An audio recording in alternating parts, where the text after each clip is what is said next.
हाँ दोस्तों नमस्कार, आपका अनिल क्लासेज में स्वागत है। और आज हम आपके बारे में आपको गणितीय परीक्षण, कल आपने बात की थी श्रृंखला परीक्षण के बारे में, आज पढ़ेंगे हम गणितीय संक्रिया परीक्षण। गणितीय संक्रिया परीक्षण,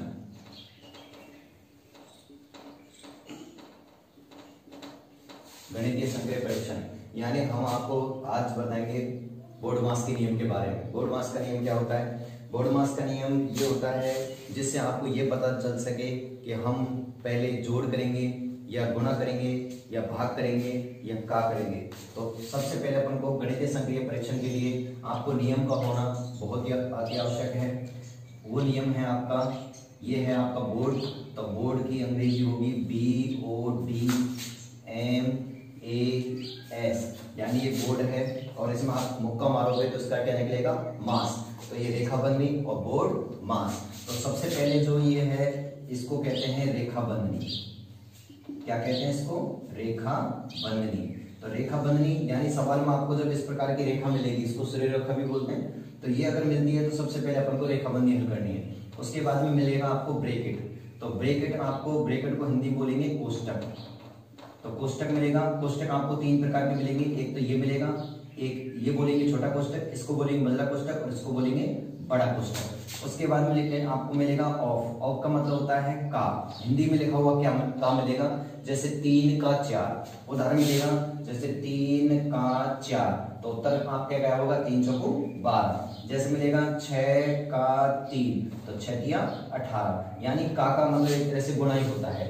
तो ये आपको मिलेगा। उसके बाद में आपको मिलेगा डी। डी का मतलब होता है डिवीजन। डिवीजन यानी होता है आपका भाग, यानी आपको भाग हल करना है। उसके बाद में आपको मिलेगा मल्टीप्लाई। मल्टीप्लाई को हिंदी में बोलेंगे अपन गुणा। और उसके बाद में एडिशन। एडिशन को बोलेंगे अपन जोड़। और उसके बाद में सब्ट्रैक्ट। सब्ट्रैक्ट यानी होता है बाकी। तो इस प्रक्रिया के द्वारा आप गणितीय संक्रिया परीक्षण को हल कर सकते हो। यदि आपको इसकी जानकारी होगी तो ही आप आराम से सवाल हल कर सकते हो, अन्यथा आप सवाल हल नहीं कर पाएंगे। तो आप दोबारा देख लीजिए, यानी आपको गणितीय संक्रिया परीक्षण करने के लिए सबसे पहले रेखाबंधनी को हल करना पड़ेगा, उसके बाद में कोष्टक को हल करना पड़ेगा, उसके बाद में का को हल करना पड़ेगा, फिर भाग का नंबर आएगा, फिर गुणा का नंबर आएगा, फिर जोड़ का नंबर आएगा, फिर बाकी का नंबर आएगा। और इसके आधार पर अपन सवाल को हल कर लेंगे। जैसे कि मैंने आपके सामने ये उदाहरण पेश किया है। अब इस उदाहरण में देखिए, सबसे पहले अपन देखेंगे कि आपके पास रेखाबंधनी है क्या। तो आपके पास देखो किसी भी संख्या के ऊपर रेखाबंधनी नहीं है। उसके बाद में आपका देखो कोष्टक है क्या, तो किसी भी संख्या के ऊपर कोष्टक नहीं है। उसके बाद में देखो हिंदी में लिखा हुआ का है क्या, का भी किसी के ऊपर नहीं है। तो उसके बाद में क्या नंबर आएगा? भाग। तो देखो भाग किस संख्या के मध्य है? आपका भाग यहाँ पर है। तो अपन इस संख्या को यहाँ ऐसे कैसे रखेंगे? 24 - 7 गुणा 2 और प्लस और 15 में 3 का भाग देंगे तो 3 पंजे 15, यानी आपको केवल भाग हल करना है और बाकी संख्या के साथ में कोई भी छेड़खानी नहीं करनी है। अब उसके बाद में देखिए भाग के बाद में क्या आएगा? गुणा। तो केवल आपको गुणा करना है। तो ये आपका 24 और माइनस के 7 को जब 2 से गुणा करेंगे तो 7 दूनी 14, तो ये हो गए माइनस के 14 और ये आपके आगे प्लस के 5। उसके बाद में आपको लास्ट में इसके बाद में हल करना है आपको जोड़। तो जोड़ देखिए, ये जो आपकी 24 है ये जोड़ की संख्या है और ये 5 है ये आपकी जोड़ की संख्या है। तो 24 और 5 को जब जोड़ेंगे तो ये हो जाएगा 29 और 29 में से आपके कितने घटाने? 14। तो 29 में से जब 14 घटाएंगे तो आपके कितने बचेंगे? 15 और ये आपका हो जाएगा उत्तर। तो इस प्रकार से आप गणितीय संक्रिया परीक्षण को हल करते समय ये नियम का बहुत ही महत्वपूर्ण योगदान है। यदि आपको ये नियम क्लियर हो जाए,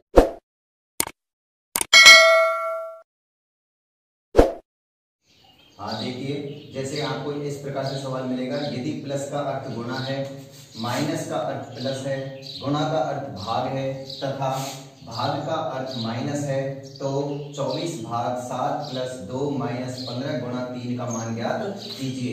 तो आपको क्या करना है? सबसे पहले आपको सवाल उतार लेना है। तो जैसे 24 भाग 7 प्लस 2 माइनस 15 गुणा 3, तो आपने सवाल को उतार लिया।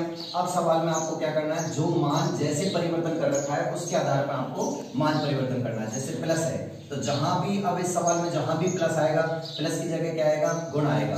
तो अब देखिए भाग है तो भाग का मान कहां पर है? ये रहा। भाग का अर्थ क्या है? माइनस। तो ये हो जाएगा 24 - 7। तो देखो जो आपका ये भाग का जो चिन्ह है इसकी जगह आपने क्या रख दिया? माइनस रख दिया। उसके बाद में देखो ये प्लस है तो प्लस का क्या हो रहा है? गुणा। तो यहाँ प्लस की जगह आ जाएगा गुणा और ये हो जाएगा आपका 2। उसके बाद में आपका क्या है? माइनस। तो माइनस का क्या है यहाँ पर? प्लस। तो ये हो जाएगा प्लस और ये हो जाएगा आपका 15।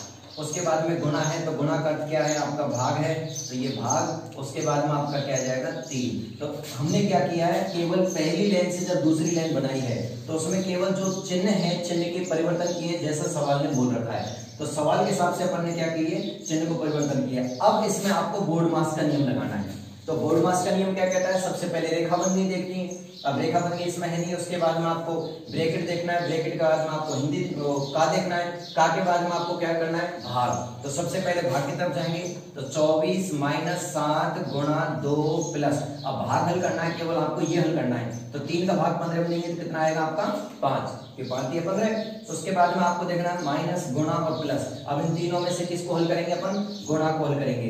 तो ये आ गया 24 और ये हो जाएगा आपका माइनस, और दोनों को गुणा करेंगे कितना हो जाएगा 14, प्लस हो जाएगा आपका 5। उसके बाद में आपको प्लस वाली संख्या एक तरफ करनी है, तो ये प्लस की है, ये प्लस की है।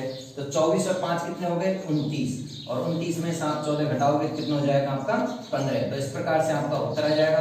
तो इस प्रकार से आप अपने सरलीकरण में जो भी सवाल होते हैं तो सबसे पहले आप सवाल लिखोगे, सवाल के बाद में अपने चिन्ह परिवर्तन करोगे, और चिन्ह परिवर्तन करने के बाद में आप यहाँ पर बोर्ड मास का नियम लगाओगे। कौन सा नियम लगाओगे, बोर्ड मास का। यानी आपका बोर्ड तो ये है ही है, और बोर्ड में क्या निकालेंगे, मास। तो ये रेखाबंदी, ये ब्रैकेट, ये ऑफ, ये डिवाइड डिवीजन, ये मल्टीप्लाई, ये एडिशन और ये सबट्रैक्ट। तो इस प्रकार से आप अपने सरलीकरण के सवाल को कर सकते हो। अब एक उदाहरण आपने देख लिया, दूसरा उदाहरण देखिए। यदि ए का अर्थ प्लस, बी का अर्थ है माइनस, सी का अर्थ है भाग तथा डी का अर्थ है गुणा, तो 20A 42C 6D 3B 7 का मान ज्ञात कीजिए। तो आपको क्या करना है, सबसे पहले जो मान दे रखा है, जो आपके पास संख्या का मान है उसको आप बता लीजिए। तो आपने बताया जैसे 20A 42C 6D 3B 7। अब आपको क्या करना है, जो आपके ये जो मान आए A C D B, इनका मान आपको चेंज करना है। अब चेंज कैसे करेंगे, जो आपको यहाँ जो परिवर्तन दे रखा है उसके परिवर्तन का आधार आपको चेंज करना है। अब यहाँ पर देखिए, जैसे आपने 20 लिया, अब A, तो A का मान क्या है, A का अर्थ क्या है प्लस, तो A की जगह क्या रखेंगे अपन प्लस। तो उसके बाद में आपका कौन है 42। अब C आया, तो C का अर्थ क्या है आपका भाग, तो यहाँ C की जगह क्या लगाएंगे भाग। उसके बाद में क्या जाएगा 6। उसके बाद में आपका D, तो D का अर्थ क्या है आपका गुणा, तो D की जगह क्या जाएगा गुणा। उसके बाद में आपका 3B, तो B का अर्थ क्या है आपका माइनस, और ये हो जाएगा आपका 7। तो इस प्रकार से आपने क्या किया, अपने मान को परिवर्तन कर लिया। अब परिवर्तन करने के बाद में अब यहाँ पर वही आपको किसका नियम लगाओगे, बोर्ड मास का नियम लगाओगे। किसका नियम लगाओगे, बोर्ड मास का।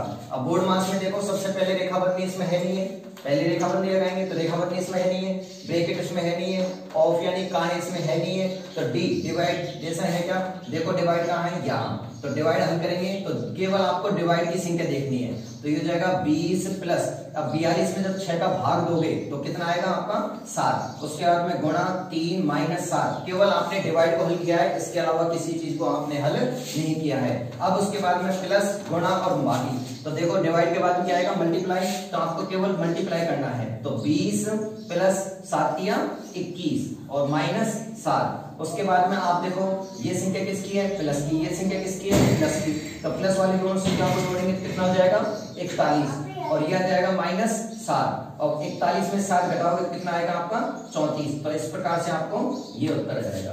तो इस प्रकार से आप आसानी पूर्वक, जब आपको बोर्ड मास का नियम क्लियर होगा और आप जैसा सवाल बोल रहा है वैसे आप चलोगे, तो आसानी पूर्वक आप अपने मान तक पहुंच सकते हो और सरलीकरण के सवालों को हल कर सकते हो।